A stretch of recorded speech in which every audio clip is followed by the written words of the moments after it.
Casting here, Periscopians. Get ready. We're going to flip you around. Flip you around. Whoa! There we go. Hello, Periscopians. Hold on. Three, two, one. Ladies and gentlemen, Mark Nuttall. I bring to you our guest tonight.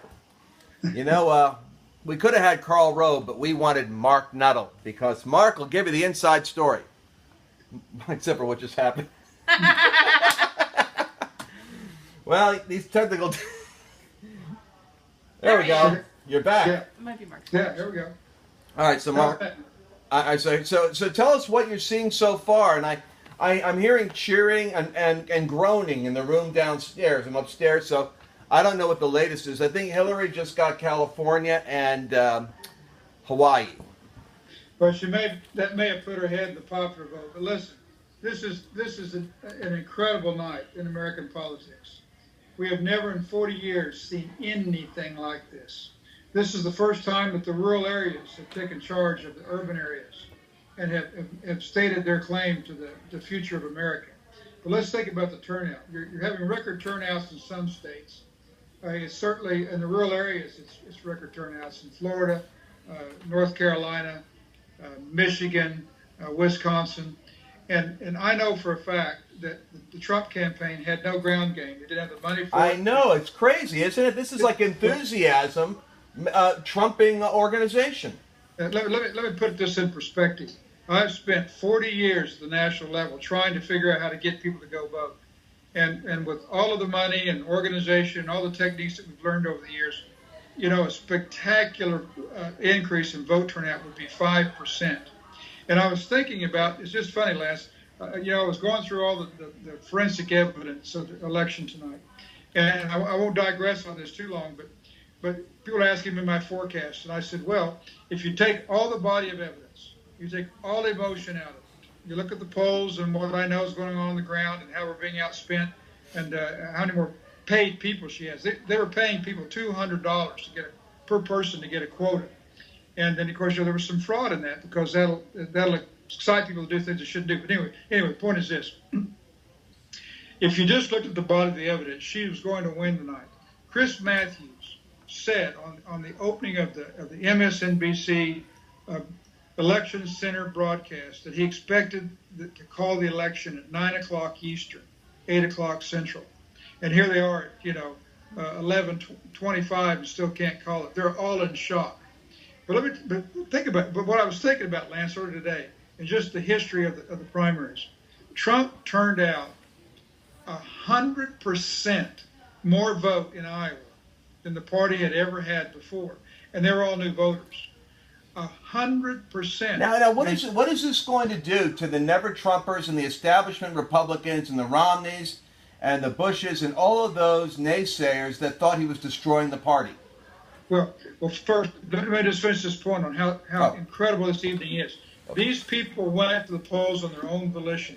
Nobody turned them out. Nobody called them. Nobody knocked on their door. They went to the polls themselves versus the Clinton campaign, which had an extraordinary early voter campaign and a lot of time money spent on. Okay, now what does that mean? That means that the grassroots and the bulk of the party have left the establishment. It doesn't exist anymore. It has no influence. If it called a meeting tomorrow, it might get 50 people to show up, and it would be themselves. I mean, I'm not exaggerating here. They have no base. This is like, I don't let me get too carried away here, but this would be like royalty in the, this would be like royalty in the 14th, 15th century. Act like they were running the country when the country didn't really follow them or believe in who they were anymore as the leaders.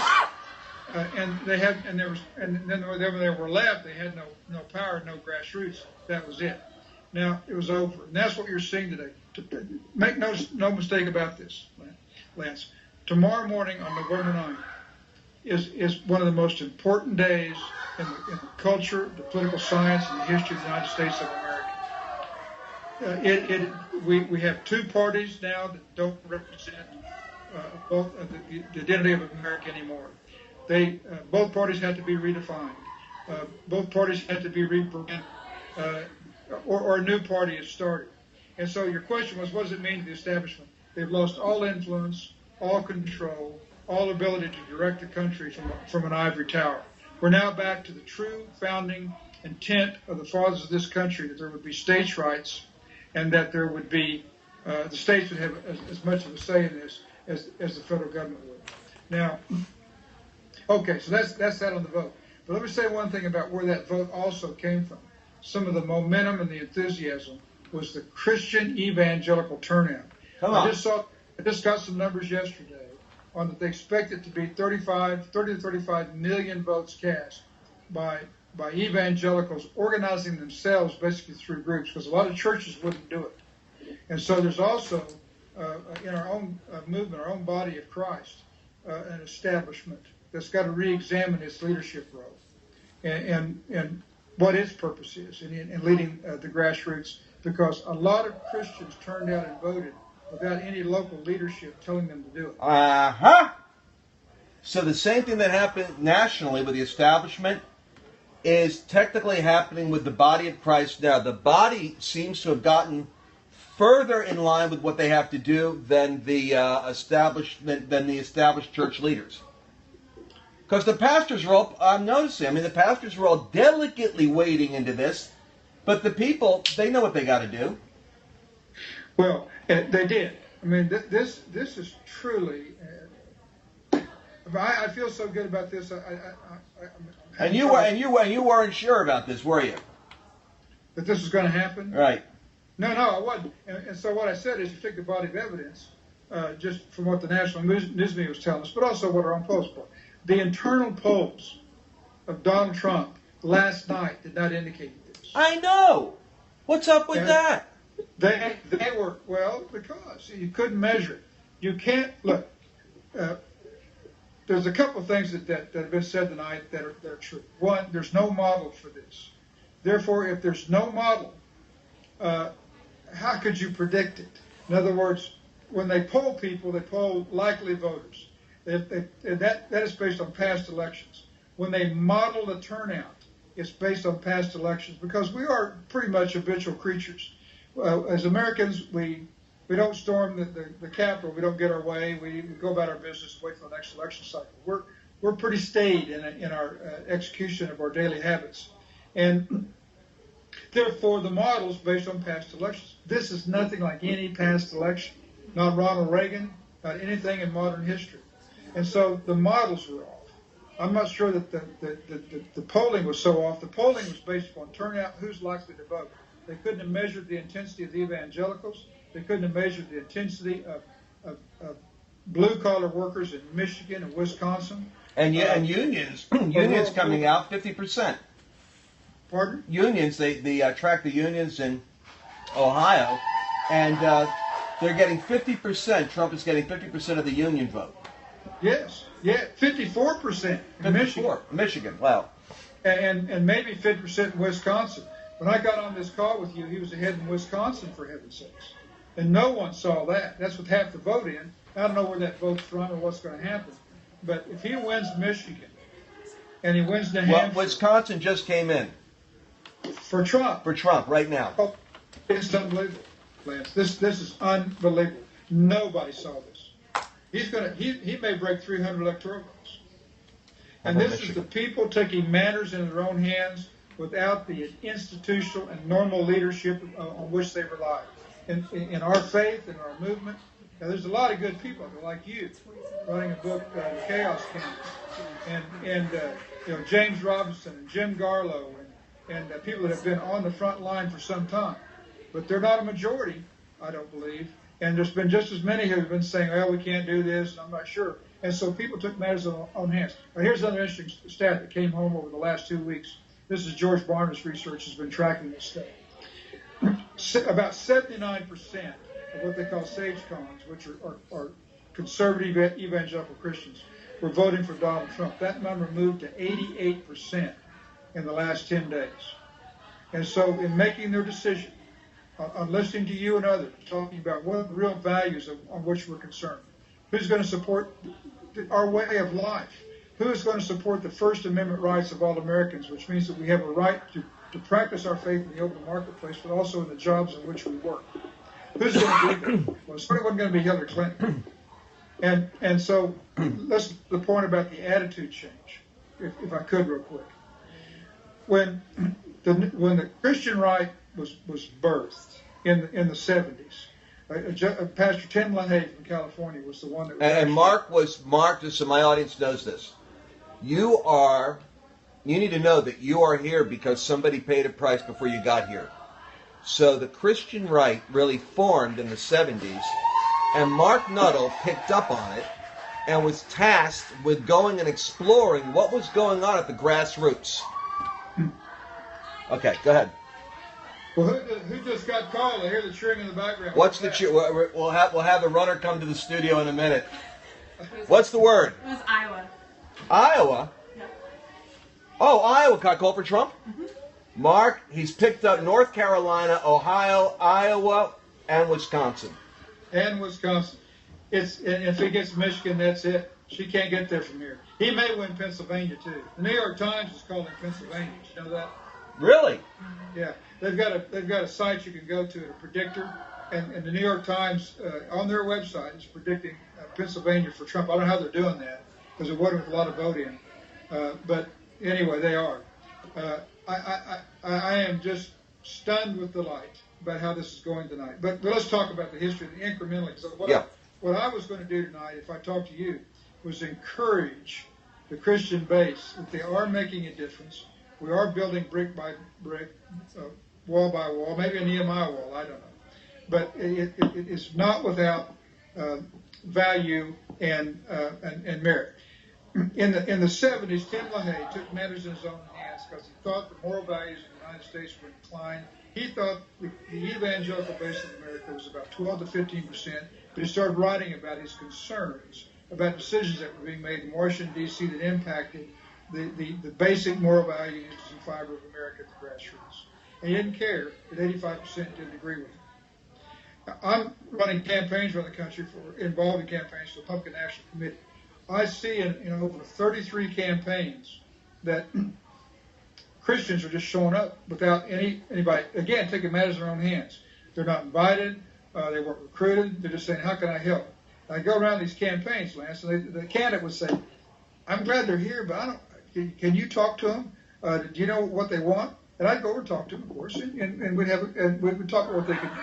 But when I see this over and over around the country, I said, where are you coming from? What's motivating this? They told me about Tim LaHaye, and I went out cold and talked to him. He had no idea the impact he was having. And I didn't know at the time, until we started doing research, that 33% of the United States of America, then and now, self-defines born-again evangelical Christians. 33% self-defines as born-again evangelical Christians. 33%. It's about 45% in the South, 25% in the Northeast, and 33% in the West. And that's a national average of 33% of the United States of America self-defines. In other words, you don't ask them. You say, how would you define yourself? I'm born again. Yeah. You say, you leave it blank. You let them fill in the blank. How would you define yourself politically and religiously? I am a conservative, born-again, evangelical Christian. That's what they would say, defining themselves.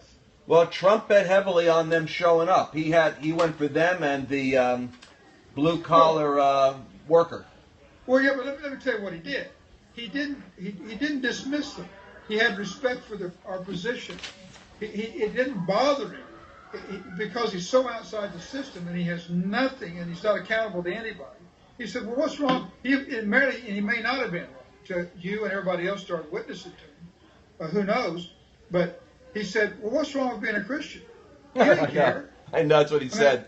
So what's wrong? What's wrong with that? I'm a Christian, and I'm proud of it. That was his first good move, Yeah. But anyway, here's what I wanted to tell you. Pat Robertson ran for president in 1988, based on the Christian right movement. First elected Ronald Reagan.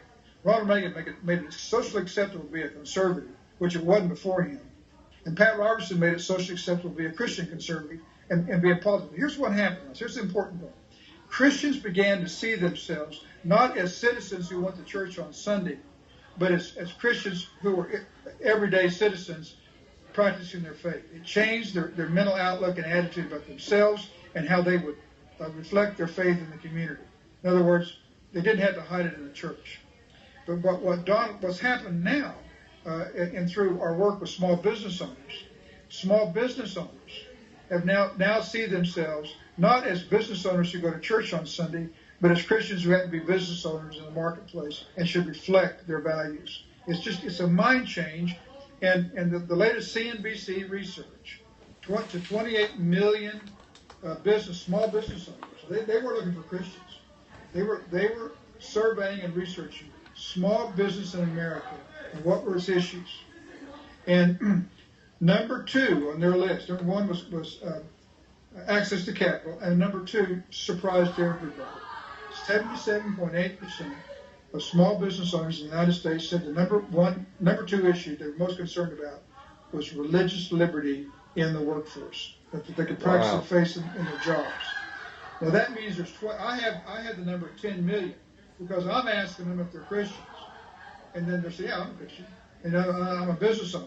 But see, they saw themselves as business owners first and Christians second. But now what we know is that there's 21 million of them, and they employ about 100 million people. And Donald Trump stressed the issue of religious liberty. You have a right to your faith. You don't have to do it and practice it behind closed doors. You can evangelize. And I hope he follows through on that lifting of the tax exemption threat. You know? Yeah.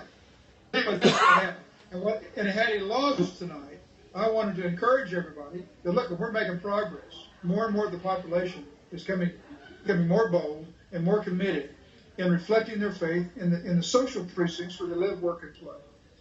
But it sounds to me like he's won. I haven't looked at it in a while, but if he's won Wisconsin, Iowa, and he's winning Michigan and New Hampshire, he's there right then. Without Nevada, which is ahead. What happened? Georgia came in, so Georgia is in on Trump. Well, he's got to be close to 250, 240 right now. Yep. I mean, this is going to happen, Lance. It's incredible. Woo! The Cyrus candidate! We got more screaming coming in. Evidently, something's coming in. Maybe Arizona. I don't know where Arizona is. Well, it's a wonderful day for America. It's a wonderful day for the testament of the will of the people in a country that believes that if you stand in what you believe in, that you can direct a government that's sovereign to you, we're sovereign to God. I mean, it's a story for the world. I mean, I think other nations are scratching. And here's the interesting thing. Trump is strangely popular in a lot of other countries. I talked to African leaders, which is unusual. It's the inverse of a lot of the African-American vote in the U.S. The African leaders told me they are universally all for Trump, and they hope he wins. Wow. Well, look what he can do for foreign policy just by unraveling some of the weird deals we're in. And some of the tit for tat, and I want to talk about foreign policy. Yeah, I do. I'm going to have to jump off this, but I want you to project your head inside the mullahs in Iran. What are they thinking right now? Oh, they're scared to death. Oh, yeah? They got to be. They're a second-rate power. We've got more airplanes than one aircraft carrier than their entire Air Force. And that's what we ought to be telling them is, look, stand down, or we'll stand you down. I mean, what are they going to do? They don't have a nuclear weapon yet. I mean, they're not even a G20 country. I mean, they shouldn't be pushing anybody around, and we shouldn't either, except for the enforcement of values. You know. Yeah, but I bet you they're going to think twice about grabbing one of our Navy ships and making everybody kneel down and put a scarf on their head. Absolutely, that ain't going to happen again. And that's got and all the deals all the weight they're pushing around against Israel, they got to be real worried because I believe Donald Trump will defend Israel. And you know what I think's great about Trump? You know he's rational, and I know he's rational. The Democrats have done such a great job of making people think he's crazy that it's like Nixon. Remember Nixon telling Kissinger to tell the North Koreans that Nixon's a little crazy about this issue or something like he's really fragile in the head, don't push it. I've never seen him so unhinged. And so Nixon played that on a little nutty card so that he would get other people to be afraid that he might do something irrational. Yeah, well, I mean, can you imagine what it's going to be like to just tell the truth? Just say, this is what I want for America. Right. If you don't foreign power, then you're going to have to explain to me why I should put up with you. I love it. Just no games. No more games. Just the truth. How refreshing would that be? Well, refreshing indeed, my friend. And thank God, after all these years of prayer, we might have a little crack of oxygen coming in. one more chance to get it right. Yeah, we can't. But my God, we cannot sleep on this one. We better be vigilant. No, November 9th, tomorrow, is one of the most important days in American history, but also for the body of Christ. That we take this with humility and love and show everybody in America how we're going to help be part of the solution to fix our problems by getting back to just family values, common sense to our children in education and discipline, and just in helping people understand what true biblical values can do for their lives and their families. This is just a wonderful, wonderful day. Well, I love you, Mark. Thank you for your faithfulness and your service. I'm sorry we lost you right then, but that's timing. There you go. Well, there I'm back. Okay. We're going to say goodnight. Thank you very much, Mark, but we'll be talking to you some more. We know that. Okay, well, listen, congratulations on your book and your predictions. Congratulations, Lance, on everything. Thank you. Okay. Bye-bye. Bye-bye. Well, people, there you are. Let me just see if I can fix my Facebook crowd here. Oh, boy, I'm telling you. What a night this has been. You guys still with us here? I hope you could hear Mark. Mark's really a national treasure. And, whoa. And so, what we're watching, any other news going on down there while I've been up here? Nobody knows? Nope. Nothing new called. Nothing new is called. Just a lot of live feeds from the Hillary campaign where they look very down. Oh, there's whoever's sending the live pictures from Hillary's campaign headquarters is. Hey, check out Ivanka's Instagram and Twitter and see if she's sending pictures of what's going on with them, because I think she's sending photos too. I'd love to get one up here. Would you like to see what's going on at Trump's campaign headquarters here? So, who is Mark? Mark is an advisor to 3 or 4 former conservative presidents. He worked for Reagan, Bush, and he basically helped organize the Christian Right, which was the first organization of Christians in politics that ever took place, and helped Reagan get elected. So these guys are the guys that have been around for a long time, and I tap into him because he was trained by Milton Friedman, the great award-winning economist, and has pretty much educated me. He's like Yoda for me in terms of understanding political science and foreign affairs. So we got. Let's see what we got here. Okay, this is from earlier. You guys see that? I'm going to share and share alike. There we go. There they are. They're watching the returns as they're coming. Look at Donald with his hands on that little child's shoulders. He's like a little kid himself. Isn't that beautiful? Well, how about that? The Cyrus president, the chaos candidate. And this trend continues. He'll be the president of the United States, and I'll be blamed by somebody for everything that goes wrong in his presidency for the next 4 years. That's the other side of anyone who thinks that I was rooting for him to become president. Wow, we've come a long way, haven't we? What a roller coaster this has been. It's not over yet. You know that. It's not over yet. We got some ground to cover. But the data is in that so far, Trump, the enthusiasm has overpowered grassroots organization on the left. The money spent. The media. Have you ever seen such a conspiracy of pessimism and gloom about Trump's possibilities of winning? They're ruined. They will never be able to do another election and run polls and convince anyone of anything if the trend keeps going as it is right now. They'll be decimated. This is revenge against the media. It's also an indication that the power that exists in politics, in media, and to a degree in crony capitalism is a small force that casts a big shadow. It's not as big as we thought it was. When Americans have a voice and are clear, Founding Fathers gave us a system that enables us to course correct. That's the genius of the American concept. Now, how will we show up November 9th?